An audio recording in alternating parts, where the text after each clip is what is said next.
Natural disasters in California are common, and the aftermath is something that communities throughout our state are dealing with.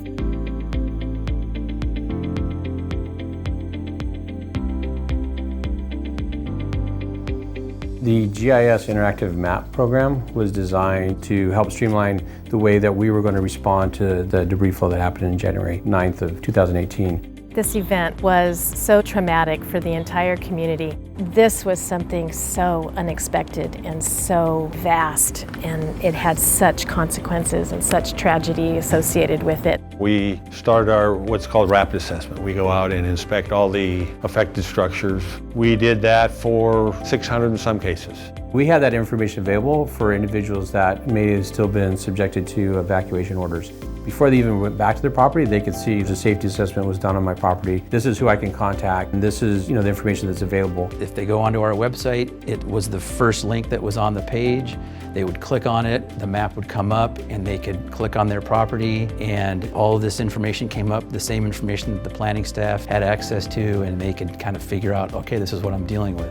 If I am a property owner and I want to start rebuilding my property, what do I need? The county really backed up this tool with assigning specific people to these properties to be their contact. Pretty early on, they decided we need one point of contact, somebody that can go out and give advice and help them and not get in the way, but guide them through the process. Once the case planner got to know these people's situation, they could really be of much more efficient and, I think, sensitive help.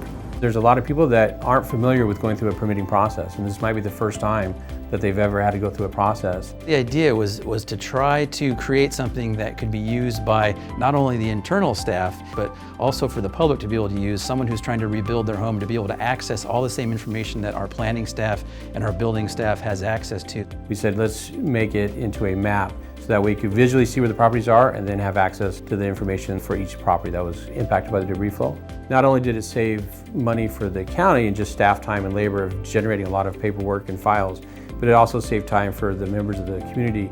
If we didn't have an interactive map like this, the public would have to contact the department, talk to a planner, and they would have to wait for the planner to assemble all the information, bring it all together, get back to them. They'd have to have a meeting, they'd have to come and look at all the information. This way, it's all just available right off the bat. They can just go to the website and they can get the information. We had multiple divisions that came together that pushed this information out. We've got stuff that came from our department, from our building inspectors, from our planners. We also have information from our flood control division that's in our public works department. There's data from FEMA. They were integral in the whole thing. Stuff from the California Geological Survey.